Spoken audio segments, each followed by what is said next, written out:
அனைவருக்கும் வணக்கம். இன்னைக்கு நம்ம சேனல்ல பார்க்க போற வீடியோ என்னன்னு பாத்தீங்கன்னா, மிளகரணை மூலிகை தான் பார்க்க போறோம். இதனுடைய வேறு பெயர்கள் பாத்தீங்கன்னா காட்டு மிளகு, கிச்சிலிக்கரணை, மிளகரணை, முளகரணை இந்த மாதிரி பெயர்கள்ல அழைக்கப்படுது. இது பாத்தீங்கன்னா ஒரு தமிழ்நாட்டில் வளரும் ஒரு மூலிகை இனம் தான். அது காலங்கள்ல பாத்தீங்கன்னா நம்ம குமரி கண்டம் மற்றும் இலங்கை பகுதியில இருந்து நம்ம உலகம் முழுக்கமே பரவிதான் சொல்லப்படுது.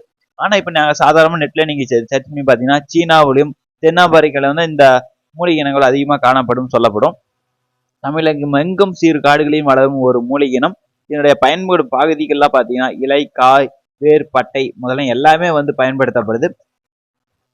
இதோட வளர்ப்பு பார்த்தோமா, மிளகரணை ஒரு ஏறுகொண்ட இனத்தை சார்ந்தது மற்றும் பார்த்தீங்கன்னா இதோட இலைகள் சிறியதாகவும் நீள்வட்ட வடிவ காம்பற்ற 3 இலைகள், அதாவது மாற்றடிக்கல் மாதிரி காணப்படும். இந்த மூலிகை இனமும் கிட்டத்தட்ட பார்த்தீங்கன்னா வில்வம் பார்த்தீங்கன்னா பார்த்தோன்னா ஒரு புதிதாக பார்ப்பவர்களுக்கு ஒரே மாதிரியே தெரியும்.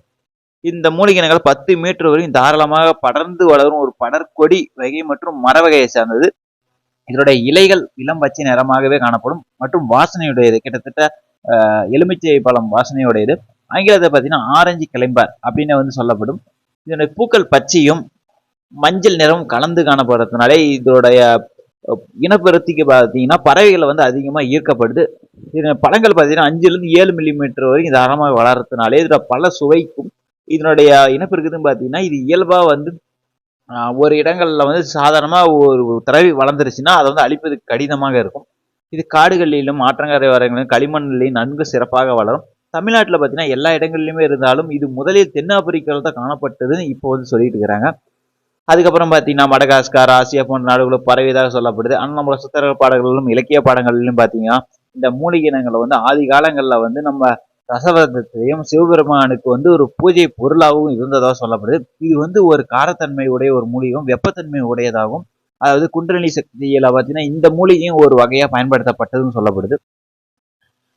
இது இல்லாமல் இதோட இன விருத்திக்கு பார்த்தீங்கன்னா பறவைகள் மூலமும் குரங்குகள் மற்றும் விலங்குகள் மூலமாகவும் இதை இனப்பெருக்கம் அந்த விதைகள் மூலம் பறவை இனப்பெருக்கம் ஆகுது. அது மட்டும் இல்லாமல் இதை கட்டிங் செஞ்சும் இதை மண்ணில் நாற்றுகள் தயார் செஞ்சும் பயன்படுத்தலாம்.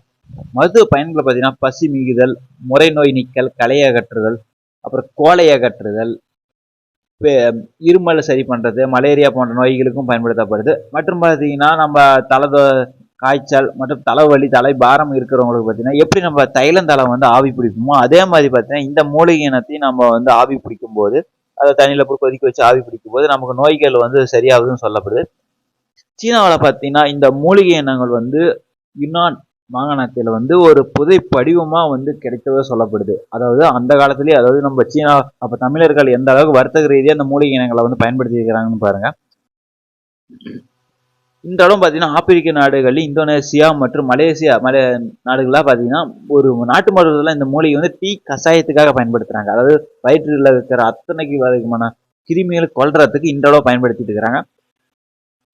இது மட்டும் இல்லாம பாத்தீங்கன்னா இந்த மூலிகை இனங்கள், இலக்கியங்கள் மற்றும் மாந்திரிகம் அந்த லைன்ல பாத்தீங்கன்னா சங்ககால மகளிர் குவித்துடைய பூக்கள்ல இதுவும் ஒன்று சொல்லப்பட்டாலும், மாந்திரிகத்துல பாத்தீங்கன்னா எதிரியை விரட்டுறதுக்கும் எதிரியை நம்ம பக்கத்துல அண்டாமல் இருக்கிறதுக்கே இந்த மூலிகை பயன்படுத்துறாங்க.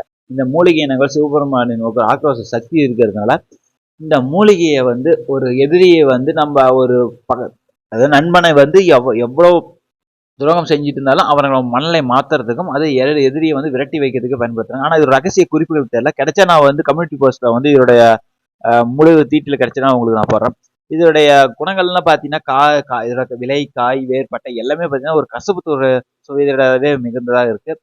இது முக்கியமா தேக பலம், இது சொல்லியாச்சு ஏற்கனவே, இதெல்லாம் பயன்படுத்தப்படுது. இதனுடைய எப்படி பயன்படுத்தும் விதம் மட்டும் நாம சொல்லலாம். ஏன்னா இதோட பயன்படுத்தும் விதம் சரியா எந்த இதுலையும் கிடைக்கல. இது கசப்பு உடையதுனால அதிக அளவு 2ஆம் நிலை பொருத்தங்கள், அதாவது 2ஆம் நிலை வேதிப்பொருட்கள், ஆல்கஹால், பிரானைட் போன்ற சைனடைட் மெட்டாபலைட்ஸ் அதிகம் காணப்படுவதனால இந்த மூலிகையோட எப்படி பயன்படுத்தும் விதம் மட்டும் நான் சொல்லலை. இது ஃபுல்லா தெரிஞ்சுங்க, இந்த மாதிரி மூலிகை வேகத்தில் இருக்குன்னு தெரிஞ்சுங்க போதும். ஓகே ஃப்ரெண்ட்ஸ், இந்த வீடியோ பிடிச்சா லைக் பண்ணுங்க, ஷேர் பண்ணுங்க, அப்படி டிஸ்லைக் பண்ணிவிட்டுருங்க. நன்றி.